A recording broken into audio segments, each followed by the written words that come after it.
Adam first. First question.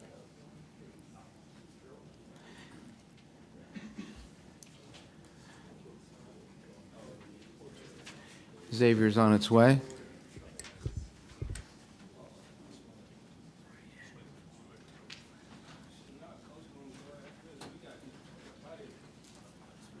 Sule Moom, Jack Nunji, and Colby.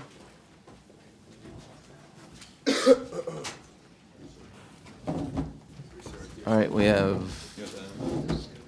Coach coming? Oh, no. I don't think Coach coming. Right now we have Sule Boom and Jack Nunji, so let's see, is Coach is here? Okay.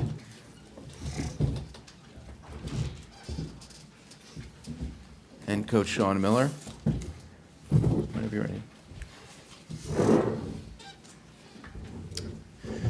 Well, I thought our team was really ready to play here tonight. We obviously had a complete performance where, I thought our defense was outstanding for most of the game. And I thought really Sule Boom and Jack Nunji, they really led that charge defensively. I thought Sule, his effort level, his pressure on the ball against a very, very good point guard, Ryan Nemhard. Ryan, he was 2 for 12.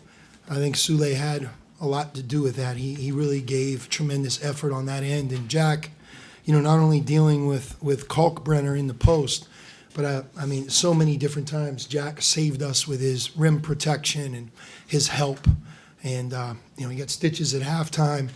And, look, in March, you need players to just give everything for the cause. And we really were locked in both on defense and offense. Certainly one of probably our best performances of the season.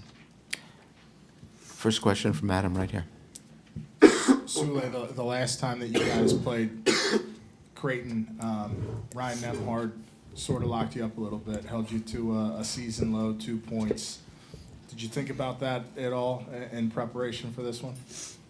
I like how you said he locked me up last time. But nah, I definitely had that in memory in my mind. This is March. I know I had to show up for us to win, and I kind of took that personal.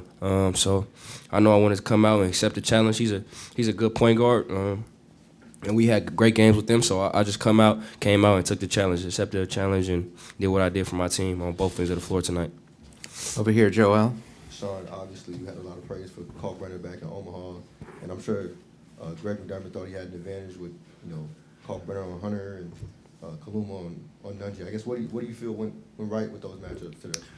Well, we did a better job executing our offense against that scheme that you talked about, and you're right. They put their big on Jerome and put a power forward, and they're very fortunate because, Kaluma in particular, he's not a small guy, so they're able to play him on the post. But I thought Jack did a good job. You look, he had 8 offensive rebounds against Creighton when we played him in Cincinnati. He had 4 tonight. And that's the other part of that. He can get offensive rebounds and second shots against a smaller player. And then, I think we've learned that, using Jerome as a screener for Sule, again, Kalkbrenner's on Jerome, so we kind of flipped it. Some of the things we normally do with Jack, we put Jerome in that situation. And it all sounds good, but the player has to come off the screen and make the shot.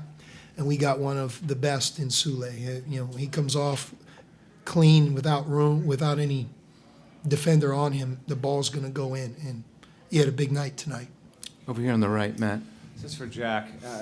You got one more game to really accomplish a hell of an accomplishment if you win it tomorrow night. But 82-60, this does register as one of the most surprising scores here on a day across the landscape in college basketball. For you personally and as a team, now that you're not as deep as you once were, how much pride is in that locker room that you guys really do just pull off a fairly dominant win over a squad I'm sure you all believe is capable of even making a Final Four? Yeah, we got some warriors in our locker room. I feel like, since we've had some guys to go down, we've had a lot of dudes just step up. And, ever since it happened, we've had that next man up mentality. And, we just fought for each other. These dudes who can't be out there with us, we want to win for them because they've been a part of the whole process. And I feel like, we got to play for each other down the stretch. Back to Adam. Sean, we've been talking about Dez and what he gives to you guys defensively. He had 4 steals in the first half tonight. How much did he change the game and help you guys separate? Well, these two guys will vouch for this. You know, Dez has continued from early November just to be a better player. And when you're a freshman, sometimes, you know, leaving high school and coming to college, you want it to happen right now. And if it doesn't happen right now, sometimes, you know, you lose sight of how important practice is and improvement. And you end up not having maybe as good of a freshman year as you're capable.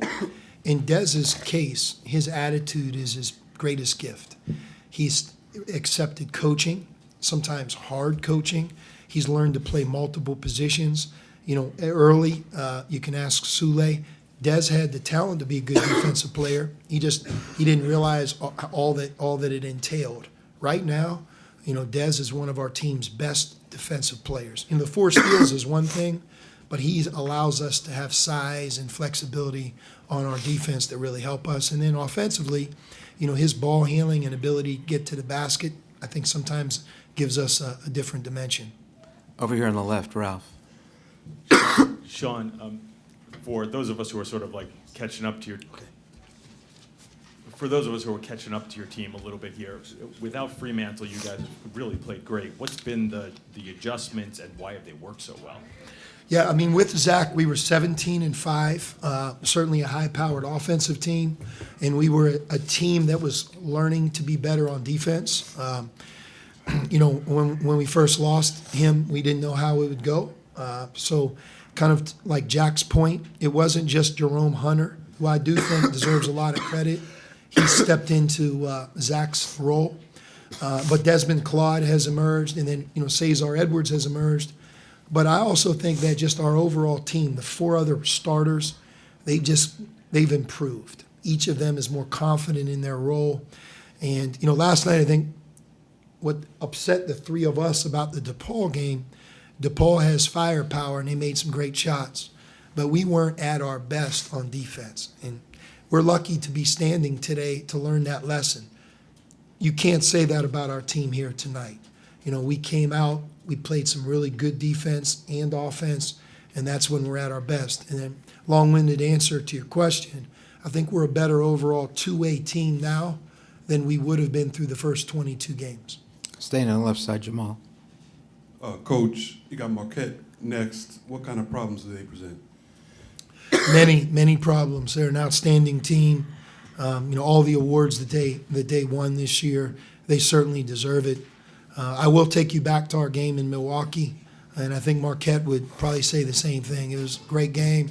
Things didn't work out in that game, and in many ways that was the difference in the regular season conference championship. The fact that we're both here in the championship game in Madison Square Garden, I think is a testament to both of our teams. But, you know, their offense, their ability to score at the rim, they're incredibly hard to defend.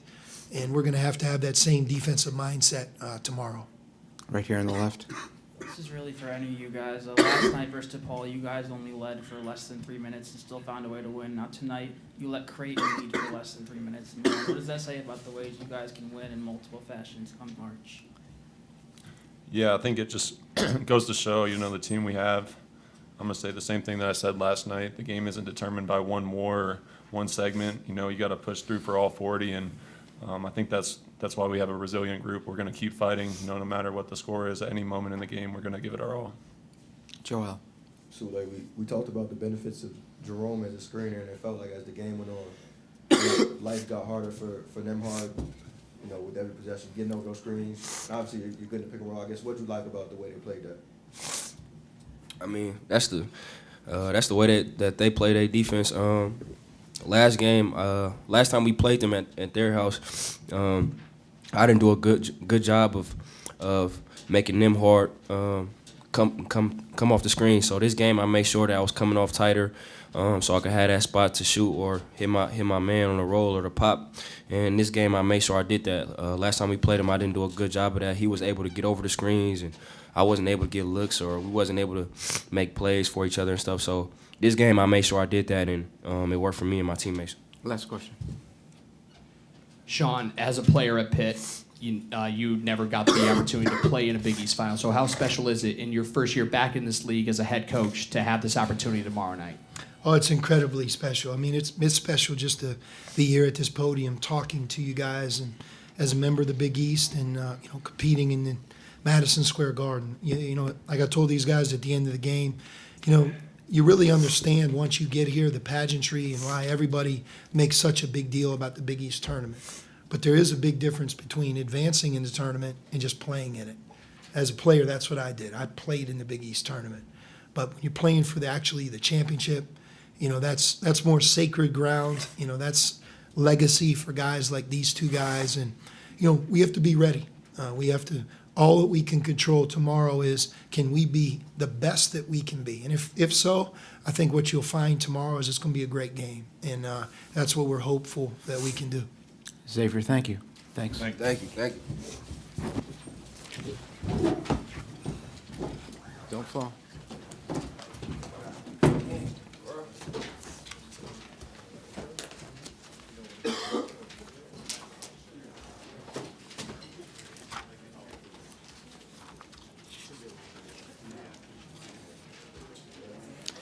Expected to have Ryan Nemhart and Ryan Kalkbrenner for Creighton.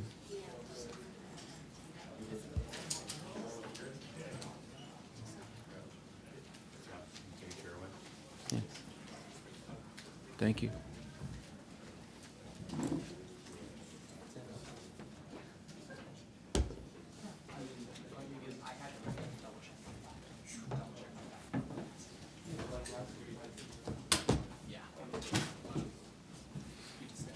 We have Ryan Nemhart, Coach Greg McDermott, and Ryan Kalkbrenner.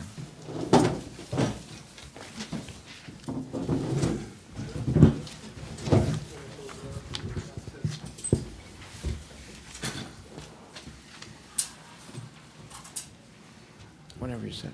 Yeah, congrats to Xavier. Really from the jump, they had us out of rhythm offensively and forced us into some uncharacteristic turnovers. And then we really got beat up on the offensive glass, and we've been one of the better teams in the country from a defensive rebounding percentage on the season, and we were tonight. But all the credit goes to Xavier. They played really well on both ends of the floor, and we didn't have much juice tonight for whatever reason. But we've got to get past it and get ready for hopefully a big week next week. Joel. Mac, obviously you like Kalkbrenner on Hunter for the advantage that Kalkbrenner can roam around as a shot blocker. I guess what did you see there that they maybe took advantage of? I don't know that Nunji really hurt us that much in the first half where they really stretched it out. It allows us to keep Ryan a little closer to the basket. If you got him on Nunji, he's going to stretch out. It worked pretty well in Omaha with the combination of Fremantle and Hunter. So we went back to it tonight. Right in the middle, Marcus. Coach, you mentioned about next week. What does your schedule look like in terms of moving past this game, resetting yourself? Do you kind of just start going over your own stuff? Do you throw away this film? How do you handle it? I was just talking to R2 walking here. No, you don't throw it away. You watch it. You try to learn from it. You try to gain an understanding of why it happened. But then you also watch last night's game, and you try to gain an understanding of why that happened, and what are the differences. Was it our opponent? Was it us? And what can we take from both of those and put it to use on the practice floor as we prepare for our first NCAA opponent? On the right, Matt. Greg, just wanted to ask you, will you as a staff or as a team, since you're gonna have this gap, you're gonna sit either 6 or 7 days before you play again, will you take a moment to look back and everything that's been attached to the season, right? Highest preseason ranking, you played a hell of a final in Maui, you had that skid, but then you came back, you had some big wins, and kind of assess what you've accomplished here and use that as a springboard into next week? Or are you more in the moment, let's not think about stuff that might have happened in November and December and use that as fuel? Yeah, we actually talked about it in the locker room that I thought there was some self-doubt on our faces and with some of our body language in the first half, and I haven't seen that from this team hardly ever. and part of that allowed us to get through that 6-game losing streak. When you go through a stretch like that, it's really easy to point the finger at somebody else, and sometimes it's really easy to point the finger at yourself and lose confidence in yourself. To their credit, they didn't do that. They really tried to uplift one another. They were very process-oriented in practice in terms of what do we have to do to try to get better so that we get out of this slide that we're in, and at the same time continue to move forward as a basketball team and a program. And, I think something like that serves us well when something like this happens, because it isn't everyone thought the sky was falling at that time. On the outside, we never felt that in the locker room. So that allows us to get over one like this. You have some games where you don't recognize your team. It's happened to almost every team in the country this year, and unfortunately it happened to us on this stage tonight. Back to Joel. All right, to obviously Sule to a season low back in Omaha. I guess, what do you feel went differently with him today? Obviously, I felt like, it became harder to get over those screens. What did you see differently today? He just got some good looks early. I felt like he saw the ball go in early, and it grew his confidence. And he's a good player. He's gonna make some tough shots. He's been great all year, so credit to him. Although in the back. Coach, a lot has been said about Northeast basketball and how this league is its roots are in the Northeast. But what are the results of this tournament and tomorrow's final say about Midwest basketball? I don't look at it. Our league is, 5-6 Northeast teams and 5 Midwest teams. I view it as the Big East, and there's good basketball played in the Big East. And because you have good basketball played with 11 different schools, you're going to have different teams that end up in the finals at different times. And we've been fortunate. We've been in the semifinals, 3 or 4 years in a row, and been to the final a couple of years in a row, and we want to get back there. But the league is healthy, and there's good teams everywhere. And obviously that first game, Marquette and UConn could have gone either way, and Marquette had a great win, and Providence has had a heck of a year. So there's been some really good basketball played by all kinds of teams in the league. So we don't view it at Creighton that we're stuck in the Midwest and an East Coast league. We're a proud member of the Big East, and we like to fly that flag whenever we can. Staying in the back there. This one's for either of the players. Last night you didn't get back into the locker room until after midnight. How much of a factor was fatigue in this matchup tonight? I think that's just something that both teams had to deal with. Obviously, we played a little later, but you play back-to-back nights, it's going to take a toll on your body. Anytime you do that, it's just one of those things that you got to manage as best you can. And I don't know, it definitely played a role, but I feel like that plays a role for everyone playing in this tournament. Back to Joel.